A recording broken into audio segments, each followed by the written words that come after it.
And you cannot forget about these wacky socks. Take a look at these. These are my lucky socks, all with hopes of winning that big jackpot. Some voters say they're delivering a 1-2 punch, knocking out their opponents before the second round. All right. I will leave it up to the pros, even if they're much younger than I am. It's what's in this photo that has a lot of people talking. But how dangerous is this area, and how often are your kids in harm's way? Paula, I had to get as close to the damage as possible so our viewers can really see what I'm talking about here. Things can happen in a second.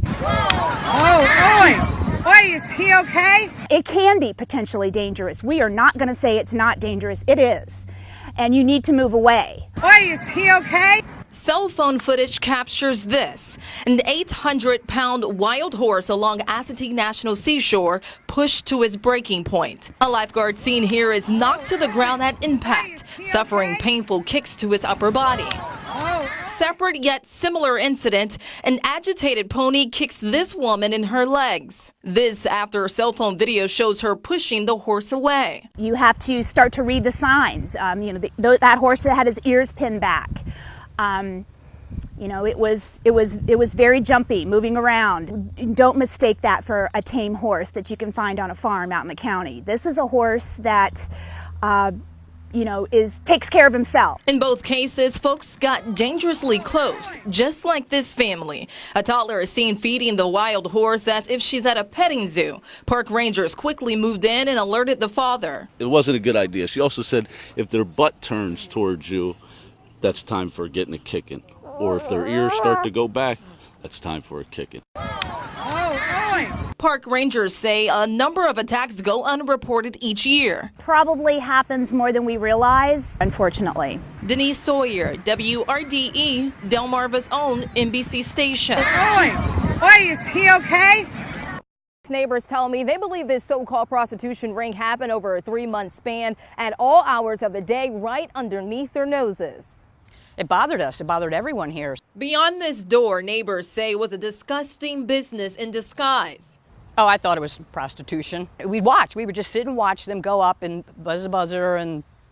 Speculation of an alleged brothel in this quiet neighborhood. Everybody was upset about, but nobody wanted to do anything. This comes after 3 women and 5 men were charged in a prostitution sting at 2 massage parlors in the area. Babies! Neighbors say that filthy crime hits close to home. I don't see how they could have done that and gotten away with it. I don't know how that business could have gotten set up. And whoever leased it to them didn't realize what was going on. But the landlord, who also owns this shop, says nothing was going on, and so did this guy who lives next door. Until they're caught in the act, who can say? Anything could have been going on in there. But like I say, they were very quiet and very nice. This popular website for illegal sex at massage parlors shows otherwise. The same house seen in this neighborhood is topping a list of erotic spas in the area. One user raves about an employee named JoJo. Another user tells folks to be careful because it's just a matter of time before neighbors complain. To me, it's just ballsy. I don't understand in a residential neighborhood, why would they think to do that? But they got away with it for a while. The massage parlor was recently shut down. The fire marshal's office tells WRDE Sun Spa was illegally operating a business out of a single-family home. Tonight, a warning sign greets you, letting folks know the so-called brothel is now closed. A sigh of relief as that business is out of business. Tight squeeze, extend, open hips, push. As we try to brace for the Olympic fever, it sweeps us off our feet. There's such a buzz and such an energy in the gym. In Rio, there's Simone. And there's Gabby. And that's what an Olympic champion looks like. In Berlin, there's Carmela. Squeeze, stretch. And there is Renata. Tight, tight, tight, tight, tight, tight. Young athletes pushing a little harder this week, inspired by what they see in Rio. Try harder and be the best that we can be. When these young girls took home the gold, I was feeling really excited because Simone is one of my favorite gymnasts and she works really hard every day. 8-year-old Renata Lovett started dreaming of gold herself. One day I'm going to go to the Olympics and do that. It's a contagious Olympic energy that comes every 4 years. So Rio Olympics basically turned our lives upside down. I think I need some help. And of course, you didn't think I could do this all on my own. And as I try to find my footing, some girls here at this gym in Berlin are one step ahead. All right. I will leave it up to the pros, even if they're much younger than I am. They all are so excited, and they just want to be that next kid to be the next one noticed. As for now, this coach gets her chance at getting the next generation ready for their own Olympic gold. Belly in, hollow shape, squeeze, stick. In Berlin, I am Denise Sawyer for WRDE, Delmarva's own NBC station. At the end of it, we still kiss and say I love you at night, go to bed that way, have a good night's rest. That's it. Can't go to bed without saying I love you. And at the end, and in the end, I really mean it. She is my best friend. She is. It's been 44 years of marital bliss, but the past few have been difficult.